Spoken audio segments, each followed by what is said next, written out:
वालेकुम स्टूडेंट्स, मैं हूं आपका इंस्ट्रक्टर आतिफ नसीम और ये है आपका YouTube channel science maths sensible. आज के लेक्चर में हमने रेक्टेंगुलर कंपोनेंट्स के थ्रू वेक्टर्स को ऐड करने का एक एग्जाम्पल हमने डिस्कस करना है। ये एग्जाम्पल आपके बुक के प्रॉब्लम्स में से एक प्रॉब्लम है और आपको इस डायग्राम में चार फोर्सेस जो हैं वो नजर आ रहे हैं, F1, F2, F3 और F4। इस डायग्राम में उन फोर्सेस की डायरेक्शंस का भी आइडिया आपको एंगल्स के फॉर्म में दिया गया है, लेकिन स्टूडेंट्स याद रखें कि ये एंगल्स सारे वो एंगल्स नहीं है जो फिजिक्स में जिन एंगल्स की हम बात करते हैं। ठीक है, हमने क्या करना है, हमने इन चारों फोर्सेस को ऐड करके इसका रिजल्ट निकालता है। इसकी रिजल्टेंट जो है वो हमने मालूम करनी है। मतलब हमने F मालूम करना है, which is F1 plus F2 plus F3 plus F4, and that F has the combined effect of all these four forces, and that these four forces can be replaced by that single force which has the combined effect, which is different from all these four forces, but that force has the combined effect of all those four forces. ये diagram to scale नहीं है, ठीक है। इसकी length को देखकर आप इसके मैग्नीट्यूड का अंदाजा मत लगाएं, ये डायग्राम टू द स्केल नहीं है।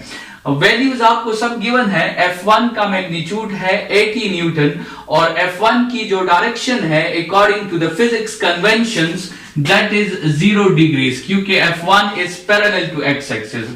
F2 का मैग्नीट्यूड है 100 newton and the direction of F2 according to physics conventions is 45 degrees, making anti clockwise with x axis. F3 का मैग्नीट्यूड 110 न्यूटन है और इसकी जो डायरेक्शन है वो 30 डिग्रीज है, but this 30 degrees is not according to physics convention. We have to find this angle which is made with positive x axis in the anti-clockwise direction, और ये आप सिंपली फाइंड कर सकते हैं, it is 150 डिग्रीज। और आपके साथ इसी तरह 180 माइनस 30 आप करेंगे 150 डिग्रीज। F4 आपके साथ मैग्नीट्यूड 160 न्यूटन है और इसका theta 4 according to the convention of physics is 180 plus 20 that is 200 degrees. ये चार फोर्सेस और ये पूरा डेटा आपको प्रॉब्लम में गिवन है। आपने इन चारों फोर्सेस का रिजल्टेंट, इसका नेट इफेक्ट और इसका कंबाइंड इफेक्ट मालूम करना है, और वो जैसे हमने उसके स्टेप्स लिखे थे उसी के मुताबिक हम इसे फॉलो करेंगे।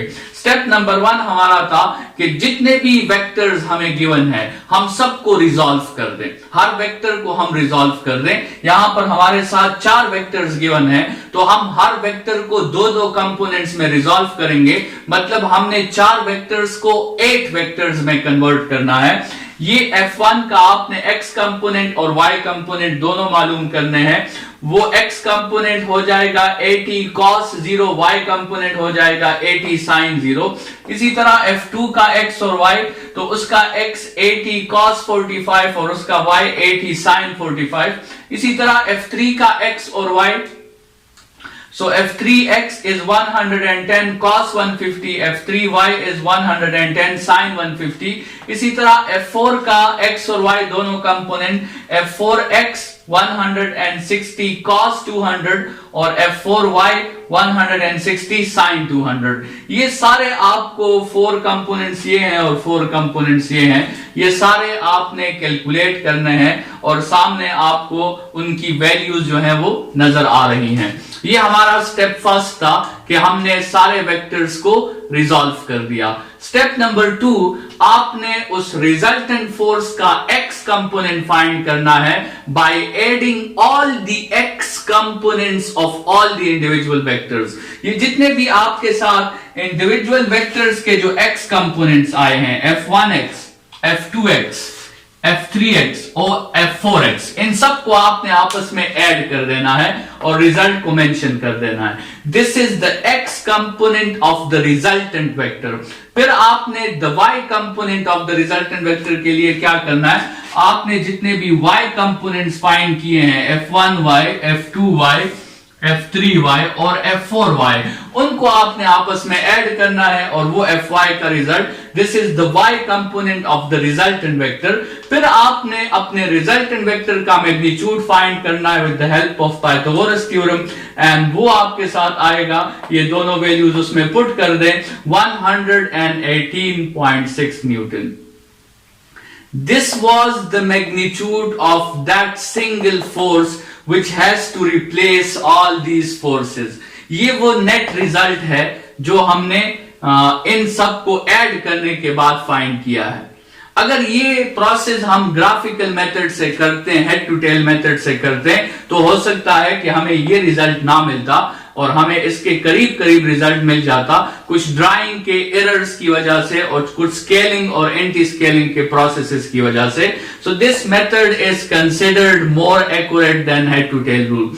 लेकिन स्टूडेंट्स, आपने रिजल्टेंट का सिर्फ मैग्नीट्यूड फाइंड किया है, आपने उसकी डायरेक्शन फाइंड नहीं की। डायरेक्शन के लिए लास्ट लेक्चर में हमने कहा था कि हम डायरेक्टली थीटा फाइंड नहीं करेंगे, हम सबसे पहले फाई फाइंड करेंगे, और phi is the acute angle. ठीक है, तो एक्यूट एंगल के लिए हमें क्या करना होगा कि हमें टेंजेंट में जो परपेंडिकुलर और बेस की वैल्यूज देनी होगी, वो हम नेगेटिव वैल्यूज नहीं दे सकते, हमें पॉजिटिव वैल्यूज देनी होगी। तो we will first find phi, and tangent phi is equal to fy divided by fx whole modulus। और आप देख सकते हैं कि मेरे साथ fx नेगेटिव है, लेकिन वहां पे मैंने नेगेटिव वैल्यू यूज नहीं की है, मैंने पॉजिटिव वैल्यू यूज की है, क्योंकि मैं एक्यूट एंगल फाइंड करना चाहता हूं।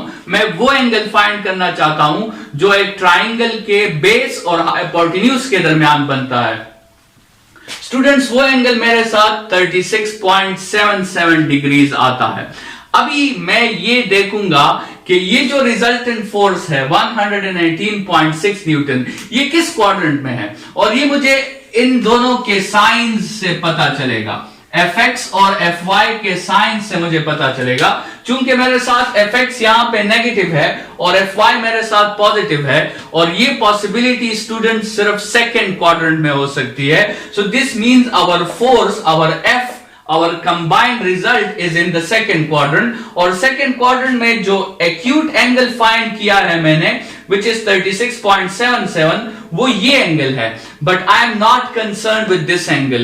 In physics I am concerned with this angle, और अगर ये एंगल मैंने फाइंड करना है तो मैंने सेकंड क्वाड्रेंट का फॉर्मूला यूज करना होगा, theta is equal to 180 minus five, और उससे मेरे साथ एंगल आएगा 143.2 डिग्रीज। ठीक है, ये वो एंगल है जो फिजिक्स का एंगल है, जो फिजिक्स के दोनों कन्वेंशंस को फुलफिल करता है कि this angle is measured with x-axis in the anti-clockwise direction, and this is the graphical force which can be replaced by all these four forces। अभी आप ये डायग्राम ना बनाएं, इसका रिजल्टेंट डायग्राम बनाएं, तो ये फोर्स वही काम कर सकता है जो ये चार फोर्सेस कॉम्बिनेशन में कर रहे हैं। ठीक है, तो ये आपके साथ students addition of vectors with the help of rectangular components, एक जो आपके साथ न्यूमेरिकल मेथड है, and it is a very far accurate method than head to tail rule. इसके साथ ही ये आज का लेक्चर हम यहाँ पे खत्म करते हैं। नेक्स्ट लेक्चर में हम मल्टीप्लीकेशन ऑफ वेक्टर्स की बात करेंगे, और ये स्केलर्स और वेक्टर्स का आखिरी टॉपिक होगा। मल्टीप्लीकेशन ऑफ वेक्टर्स, हम दो टाइप्स की मल्टीप्लीकेशन जो है वो डिस्कस करेंगे, और उसके बाद फिर जो है इस चैप्टर का लास्ट सेक्शन है इक्विलिब्रियम और स्टेबिलिटी, उस पे फिर हम थोड़ी सी बातें जो है वो डिस्कस करेंगे। इस लेक्चर के लिए इतना ही। Thank you students.